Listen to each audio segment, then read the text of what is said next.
Hello students, आज मैं सुधा Asthana 8th class के स्टूडेंट्स के लिए संस्कृत विषय में सुभाषितानी नामक पाठ लेकर उपस्थित हुई हूँ। बच्चों, सुभाषितानी का अर्थ होता है बच्चों सुभाषित वचन अर्थात सुंदर वचन।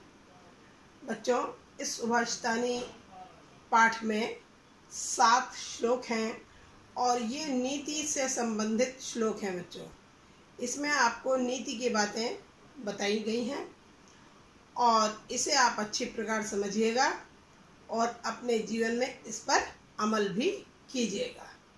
चलिए अब मैं पाठ स्टार्ट करती हूँ। बच्चों, ध्यान दीजिएगा। अयम निजः परो वेति गणना लघु चेतसाम उदार चरिता नाम तु वसुधैव कुटुंबकम। निजः का अर्थ है अपना और परः का अर्थ है पराया। लघु चेतसाम का अर्थ है छोटे हृदय वाले। उदार चरिता नाम जो उदार हृदय के हैं। वसुधैव का अर्थ है संपूर्ण पृथ्वी। वसुधा प्लस इव संपूर्ण पृथ्वी। और कुटुंबकम का अर्थ है परिवार। अब आप अर्थ देखिए, यह अपना है और यह पराया है, ऐसी गणना छोटे हृदय वाले करते हैं। उदार चरित्र वाले लोगों के लिए तो तू मीन्स तो संपूर्ण पृथ्वी एक परिवार के समान होती है। देखिए बच्चों, फिर से देख लीजिए, यह अपना है और यह पराया है, ऐसी गणना छोटे हृदय वाले मनुष्य करते हैं और उदार चरित्र वाले लोगों के लिए तो संपूर्ण पृथ्वी एक परिवार के समान होती है। दूसरा श्लोक, सर्वं परवशं दुखम सर्वं आत्मवशं सुखम एतत् विद्यात् समासेन लक्षणम सुख दुखयोः। परवशम दूसरे के वश में और आत्मवशम यानी अपने वश में। विद्यात् का अर्थ है जानना चाहिए। समासेन संक्षेप में। ठीक है बच्चों, अब अर्थ देखेंगे। दूसरों के वश में रहना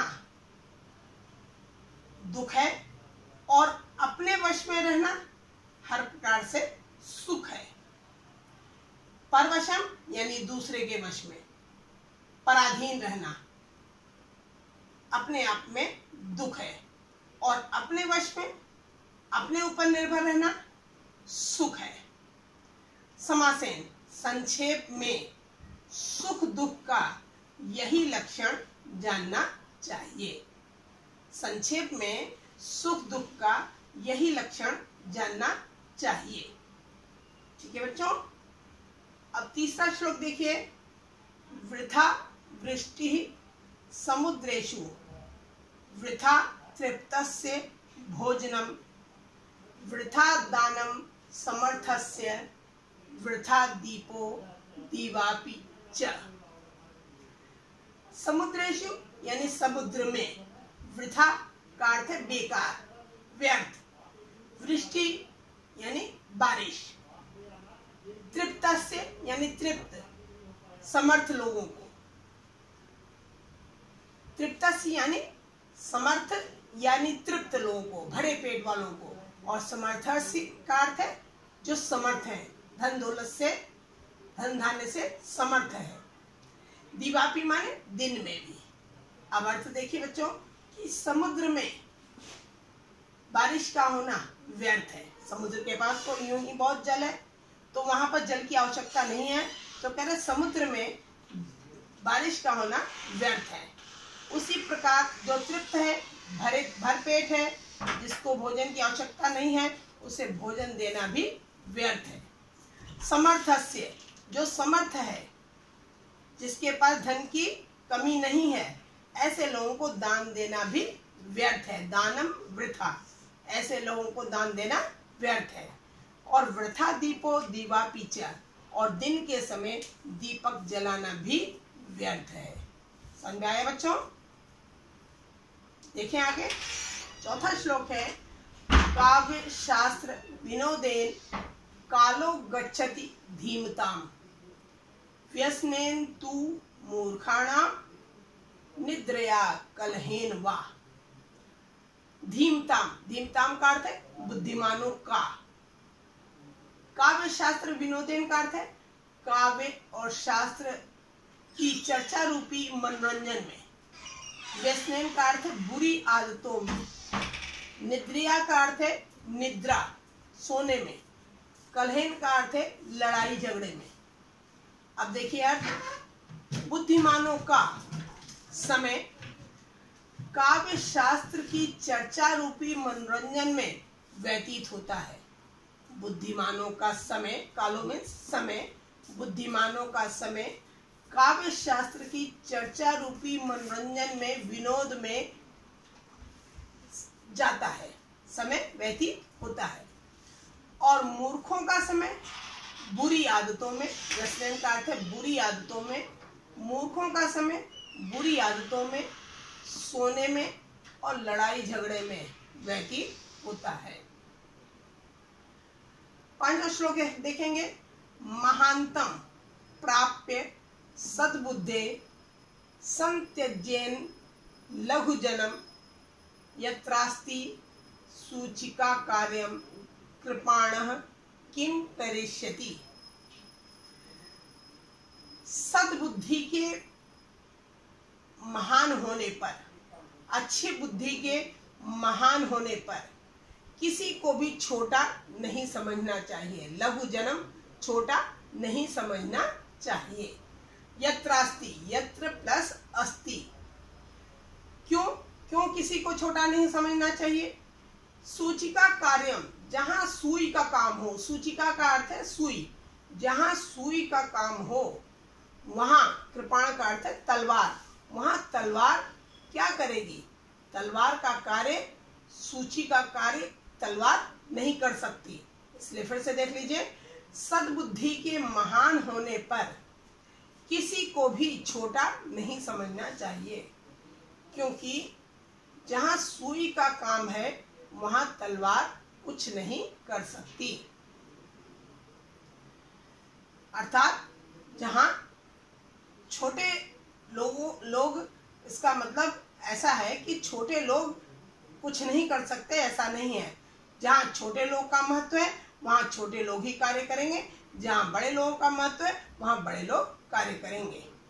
किम कुलेन विशालेन विद्याहीनस्य देहिनः विद्यावान पूज्यते लोके न विद्यः परिपूज्यते। अब देखिए बच्चों, कह रहे हैं कोई जीव, किसी जीव ने अगर बड़े कुल में जन्म ले लिया, विशालेन माने बड़े, कुलेन माने कुल में या परिवार में, किसी जीव ने, किसी प्राणी ने बड़े कुल में जन्म लिया परंतु वह विद्याहीन रह गया, उसने विद्या प्राप्त नहीं की, विद्याहीन से वह विद्याहीन रह गया, तो उससे कोई भी फायदा नहीं है, उसका कोई भी लाभ नहीं है। बड़े कुल में जन्म लेने का कोई भी लाभ नहीं है यदि व्यक्ति विद्याहीन रह जाए। क्यों? क्योंकि विद्यावान पूज्यते लोके ना विद्या परिपूज्यते, क्योंकि इस लोके मीन्स संसार में विद्यावान लोगों की ही पूजा होती है, जो विद्याहीन है उनकी पूजा नहीं होती। पूजा होना मतलब सम्मान होना। किसका सम्मान होता है? विद्वान का। जो विद्याहीन है उनका सम्मान नहीं होता। और देखिए बच्चों, वेशेन वपुषा वाचा विद्या विनयेन च वकारहि पंचभुर्युक्ते नरो भवति पूजितः। अब इसमें देखिए, वेशेन व से शुरू है, वपुषा ये भी व से, वाचा व से, विद्या व से और विनयेन व से, यानी कितने हैं? 1 2 3 4 5, इन 5, ये 5 वकार कहा गया। वकार मीन्स 5 जो शब्द हैं ये व से शुरू हैं, इसलिए इनको कहा गया पंचवकार ही। देखिए ध्यान से, क्या कह रहे हैं कि वेश के द्वारा, शरीर के द्वारा, वाणी के द्वारा और विद्या के द्वारा और विनम्रता के द्वारा, इन 5 व के द्वारा मनुष्य संसार में पूजा जाता है। यानी मनुष्य संसार में सम्मानित होता है। किसके किसके द्वारा? वेश के द्वारा, अच्छी वेशभूषा होती है। वपुषा, अच्छे शरीर के द्वारा। वाचा, अच्छी वाणी के द्वारा। विद्या, अच्छी विद्या के द्वारा। और विनयन, विनम्रता के द्वारा। इन 5 गुणों के कारण, ये गुण व से शुरू है इसलिए कहा गया इनको वकार। इन 5 गुणों के द्वारा मनुष्य संसार में पूजित होता है, अर्थात सम्मानित होता है। बच्चों, आपको ये 7 श्लोक नीति के समझ में आए होंगे। इससे संबंधित ये 4 क्वेश्चन हैं, इनको भी आप समझिए। प्रश्नानाम उत्तराणि लिखत, इन प्रश्नों का उत्तर भी लिखिए। देखिए, सुख दुखयो किम लक्षणम अस्ति, सुख दुख का क्या लक्षण है? आपको संस्कृत में इसका उत्तर देना है। सुख दुखयो किम लक्षणम अस्ति, आप क्या लिखेंगे? देखिए इसका आंसर कहाँ पे आपको मिल सकता है? दूसरे श्लोक में। देख रहे हैं, क्या लिखेंगे आप? सर्वमात्मवशम सुखम सर्व परवशम दुखम अस्ति। आपका इसका उत्तर हो गया। सुख दुखियो किम लक्षणम अस्ति, सर आत्मवशम सुखम सर्वम परवशम दुखम अस्ति। दूसरा क्वेश्चन है, पंचवकाराः के संति, 5 वकार कौन से हैं?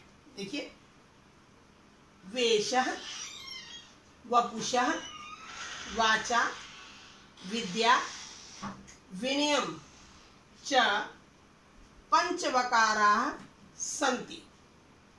थर्ड क्वेश्चन, धीमतां कालः कथम गच्छति।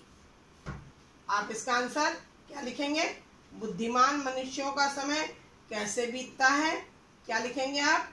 कि काव्य शास्त्र विनोदेन धीमतां कालः गच्छति। और लास्ट क्वेश्चन है, दीपः वृथा कदा भवति। दीपक जलाना कब व्यर्थ होता है? क्या लिखोगे? कहाँ है इसका आंसर?